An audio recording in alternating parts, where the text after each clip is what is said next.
I want to meet the goat on top of the hill there. Greetings, you craven hulks. I hope you're doing well. My name is Graham. Welcome to the Crack-A-Pack here on LRRMTG, where today I'm joined by AliasV. It's Ali. How's it going? Hi. It's going well, thank you. Yeah. Nice to be back. Welcome. You will know Ali, or you should know Ali, from EDH Hijinks, or ED. It's ED Hijinks. How do you say it? We just have resorted to calling it hijinks because everyone chucks an extra H in there, which I don't know what it stands for. So if anyone has ideas, I'm all ears. Both the H's stand for hijinks. It's Elder Dragon Hijinks. Yes. And today the hijinks are Kaldheim. Woohoo! This is a pack of Kaldheim that was given to us by Alex at PAX Unplugged 2023. And Ailey selected Kaldheim from the drawer of fun, so crack on into it. I want to go back to this plane, please. Me too. Thank you, Wizards. That would be nice because I really enjoyed it. Limited was great. I don't care for that token. Let's see.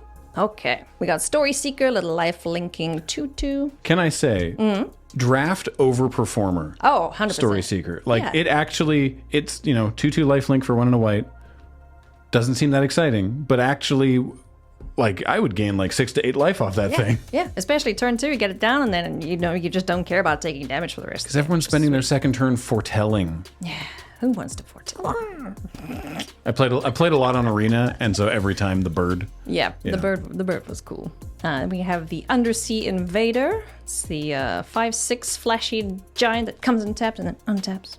Obviously. Right, it seemed so much cooler than it was supposed to be, or than it ended up being, right? Because it's like, oh, what a cool surprise in combat, except it can't, because you can't surprise block. You do get to, like, they can't plan around you having a giant. Yeah.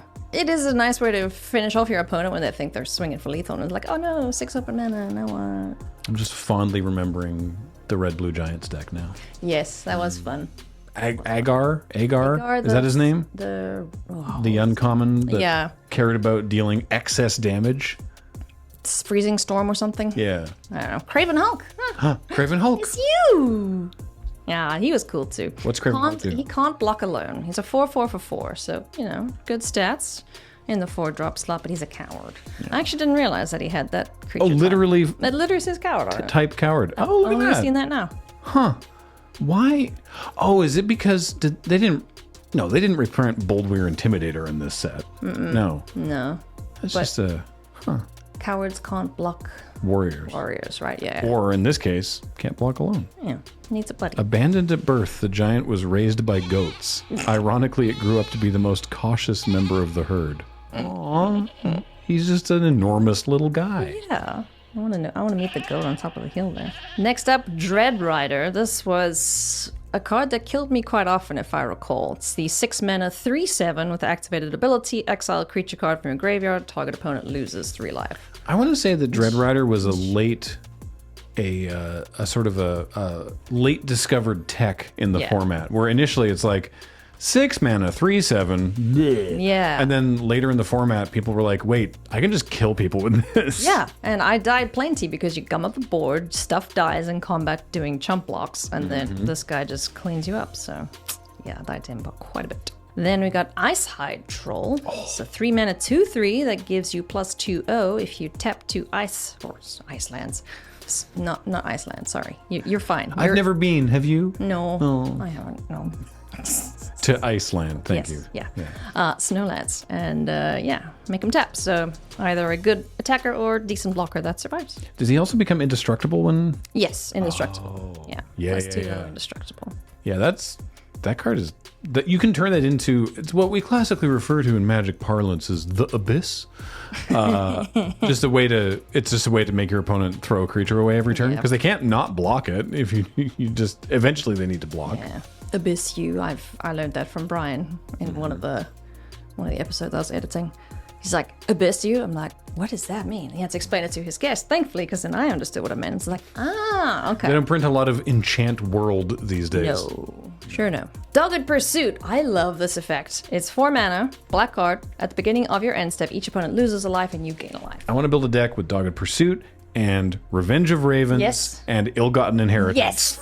That is like my cup of tea right there. I'm Okay. pretty sure those effects were like the first ones that made me go, oh, I like this. I like to just little chip shots here and there, and I get life and you don't. I'm not doing anything. It's just I have all these cards. Yeah, I can't not. It Yeah. doesn't say May. Maybe we're the problem. No. Okay. Run Ashore is next. 6 mana instant. Choose one or both. Return a permanent to the top or bottom of the library, or return a non-land permanent to its owner's hand. So, Yeah. this is 6 mana? 6 mana, yeah. I guess. I mean, this nowadays is what? This town ain't big enough? I guess. Kinda. Just without the cost reduction. Is it an instant? It's an instant, yeah. Oh, okay. That's kind of a big deal. I'm casting my memory back to Sea God's Revenge from yeah. the original Theros, which was a 6 mana sorcery that it just bounced 3 creatures. Yeah. So it's like that could be kind of backbreaking if you like build the board out and then you're like boop boop boop. Yeah. And then you attack, but yeah, I guess it's okay. I don't remember seeing it show up that often in limited, but maybe No. it should have. I don't know. I don't think blue was very good in this format, if I remember correctly. Yeah, not unless it was one half of the giants. Yeah, true. Oh, this one was good, though. Way down. 1 black, as an additional cost to cast, exile creature from your graveyard. Target creature gets -3/-3. Mm-hmm. Yeah, that was a nice piece of removal. Code spell Cleric is next. A vigilant 1/1 enters the battlefield. If it's the second spell you cast this turn, put a 1/1 counter on target creature. It's like, it's almost there. Yeah. You know? It's like, it's close. This is before they really honed in on what became Flurry Yeah. in Gave it a name. Tarkir Dragonstorm. You know, it took them a while to figure out how they wanted to do second spell matters in a proper way, and this wasn't quite it. I would allege. Because it was the Orzhov, or white-black archetype, I think, that cared about second spells. I think you are correct. Yeah. Also, They also not had very the good. zombies. But, Yeah. Yeah. But fun. Frenzied Rager into the uncommons. Excuse me. Raider. Whenever you activate a boast ability, put a 1/1 counter on Frenzied Raider. I didn't like boast. Right. Both had well, not odd timing. It's just not the timing you'd expect. Yeah. Because it's after it has attacked. Yes. So you can do it immediately, like before you even give up priority. Yeah.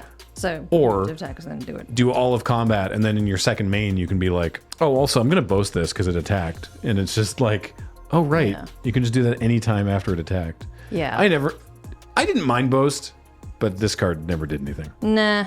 Yeah. This is 2-drop vanilla, mostly.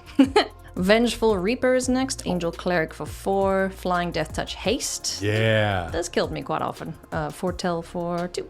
Vengeful Reaper, very powerful, honestly. Yeah. Oh, no, wait. What? Are you thinking of the snow flyer? Or Oh, no. I'm sorry. I'm thinking, was it the Angels? Yeah, Angels was black-white. So who was second spell then? It wasn't White. red-white. We'll find out. blue? Maybe? White, blue? I'm just guessing. I don't know. All right, we'll have to go and have a squiz. Brittagard Stronghold. I like these lands quite a bit. I still play a couple of them because one of my favorite decks was Svella. Oh, yeah. Svella the Ice Shaper. So I just stuck a whole bunch of cards from the set in there because I'm like, ooh, snow things. Lotvold Slumber Mound. So Brittagard Stronghold. This was one that makes counters. 2 thingies, they gain vigilance and lifelink. Only a sorcery though. So it's a land that taps for green, is it? Yeah, taps are green, and then all the different lands had different activated costs. So this one is green, white, which is not easy. This one's not one of the stronger of that cycle, but it was a good cycle. I like the was it Halls of Skemfar that made elves? Yeah. And then it like made elves and also debuffed like -1/-1. I remember the -1 for a number of elves or something, or was it maybe it was just 2? Yeah. That one was cool too. Yeah. I like the Gruul one because that one destroyed a land and then gave you a 4/4. So I was like, yeah. Oh yeah. Ooh, and this was probably one of my favorite things to come out of the set. Essica's Chariot. Oh. 4 mana, 4/4. It's a vehicle. When this enters, it makes 2 kitty cats, and when it attacks, create a token that's a copy of target token you control. Is it showcase frame? Yeah, it Eska's is. Chariot. It's beautiful. Ooh. Now the cats Thank on you, the Alex. showcase frame are a lot more sort of like big and scary, whereas the normal art, they just look like giant like Scandinavian forest cats, which are adorable and I think much more lore accurate than these are. but still. Yeah, this card is a bomb. Like, Am I misremembering? You'd be more knowledgeable about this than I am. Am I misremembering, or was Eska's Chariot actually did stuff in standard, didn't it? Oh yeah. I can't remember which color it was. I'm pretty sure it was just like gruel beatdowns. Was I casting at this point? When was this? 2021? Yes, maybe. I don't know. It's been a while. Yeah. But yeah, definitely played, definitely made copies of many tokens and won people many games. So yeah, you had to run lots of artifact removal for this guy. Sweet. Shiny is Invoke the Divine, kill an artifact or enchantment, gain 4 life. Oh, and Snow Plains. What were you that's like hoping for? that's like the I think statistically that's the worst. Oh. I think in terms It's of okay, little guy, you cards that tried. care about like the colors you want to have in decks that care about snow permanents, I think you want like forests and islands particularly high, and then Yeah. swamps, and then maybe mountains, and then plains. Yeah, oh yeah, Because I remember there was for blue that you had Narfi? the Yeti that if you spent snow on it, it would tap something down for a turn. Yeah. And then you could do There was a Demir zombie guy, Narfi, Yep. something. And then what was the... We're just reminiscing about Kaldheim now. There was a 2-mana artifact, or pardon me, enchantment. Something... Was it Path to the World Tree?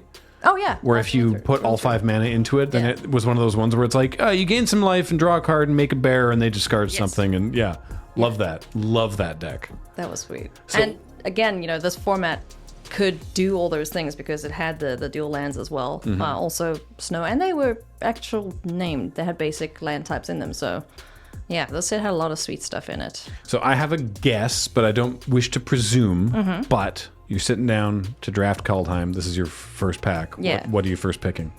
Double kitty car. Yeah, it's gonna be the kitty car. Kitty car. Look, The sometimes rest of the pack, I'm just going. sometimes on Crack a Pack that question is difficult. Sometimes it's easy. Today was the latter. Yeah, if there was no kitty car, I might take Dogged Pursuit just because I like pain and misery in limited sometimes, but otherwise way down. Yeah. Monetarily, the pack's not the strongest that's ever existed. It's like $1.35, and most of that is a Eska's Chariot for less than I thought, but I guess it's not in standard anymore. No. So, oh well. Regardless, thanks so much, Alex, for giving us this pack. We really appreciate it. And Ailey, thank you so much for joining me on the Cracker Pack today. Where can people find you to see more of Ailey? Yeah, come and check out Elder Dragon Hijinks or just Edie Hijinks on YouTube. We're getting very close to 100,000 subscribers too, so if you want to help me get a nice shiny play button to stick on my wall, that'd be great. Terrific. And for those of you watching here, please also, if you aren't already following our channel as well, do that, but also go follow Edie Hijinks. And of course, this show and everything that we do here is brought to you by you and your kind support of our Patreon at patreon.com/loadingreadyrun, or by becoming a member on the YouTube channel. Until next time, I have been Graham, joined by Ailey. Paul has been on tech. Shout out to the editors and Heather as well, and we will talk to you all next time. Bye. Bye.